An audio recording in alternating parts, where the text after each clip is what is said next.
inside the negotiations is Democratic Congressman Adam Schiff, member of the Appropriations Committee. And a welcome to you. And I just want to say, hi, fellow Los Angelino here, we're rooting for Dodger Blue, right? Yeah, I mean, it was a tough game last night. Wow.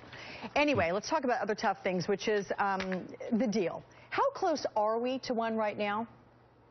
Well, we still have some distance to go, but I think all is pointing in the direction of a final conclusion, which is the good news.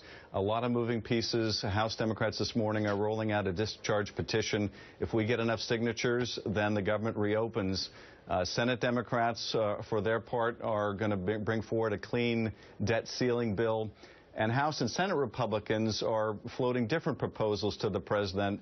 I think that the GOP members, particularly in the House, are coming around to the view now that they can't allow a default. It would be disastrous. The question is whether they'll also be willing to reopen the government. And I think increasingly the signs are that they're feeling the pressure. They recognize what damage they're doing to the country, and I'm hopeful that this will come to an end within a matter of a few days. And that which the Republicans are offering, a 6-week extension here, would you approve that to avoid a default? Well, my concern about this, and I raised this at the White House earlier in the week, I don't want to see us right back where we are 2 months from now, having the same fight all over again. That kind of continuing economic cloud over our recovery is what's killing us. So I don't want to see a replay. There has to be some mechanism in place if it's going to be a short-term deal that won't just buy us another cliff 2 months from now. I would much rather see a long-term deal. The question is, do we have enough time to get there before, well, in the next 6 days? Are you and your fellow Democrats at all emboldened by the numbers with NBC News? The poll that's out this week would show the majority of Americans blame the Republicans for the shutdown. I mean, did that come up in the negotiations? Well, it hasn't come up in the negotiations, but I certainly think it's a background that we're all aware of. Democrats don't take any solace in this because the country is really hurting. I mean, certainly we're glad that the country seems to appreciate that the GOP has been the obstinate party here. But if that means that we're going to have a default on our credit, that doesn't do anyone any good. So right now, I think a lot of the action is trying to find a dignified way for the GOP, particularly the House GOP, to walk back from the abyss. And I think it's in the Democrats' interest to try to help them find that dignified way.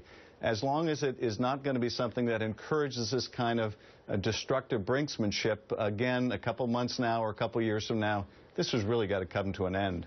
Yeah, I'm reading here in the New York Times that there are privately a growing number of the rank and file Republicans that are saying, look, we have to come to a deal and we realize this. Are you getting word from people that you know from the other side? They come up and talk to you and express the same sentiment? Oh, absolutely. You know, they'll obviously tell you a lot in private. They don't feel comfortable saying publicly.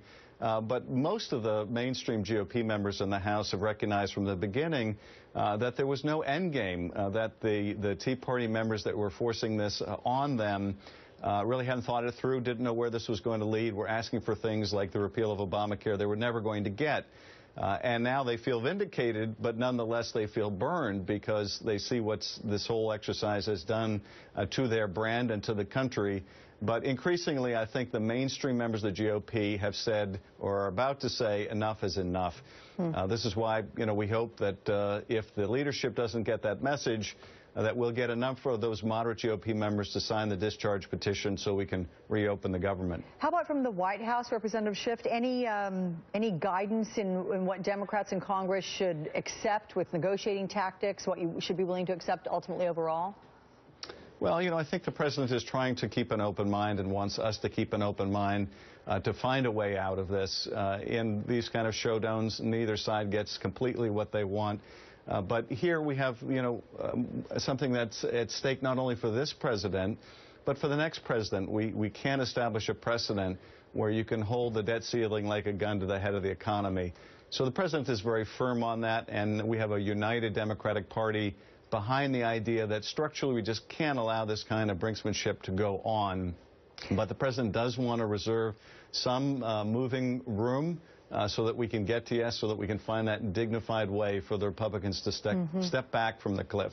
So not letting the brinksmanship go on, i.e. not continuing to govern by crisis constantly. What do you see needing to happen to stop this trend?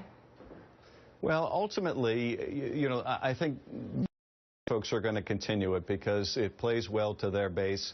But ultimately, it's going to be the voters that reject this, and we'll have an opportunity a year from now to say, if you're part of the problem, we don't want you in office. And I think nothing short of that, strong message from the electorate is going to change this.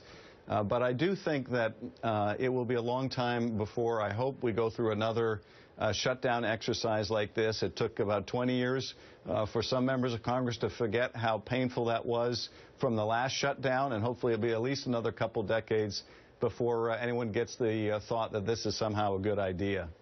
Anybody buzzing there in the halls of Congress about the potential for a Democratic House takeover in 2014 as a result of this and other malfeasance that's been going on?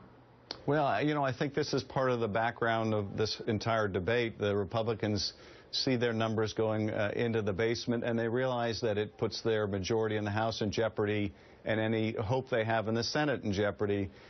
So I think certainly both parties recognize that this has been an unmitigated disaster for the country, but also for the GOP.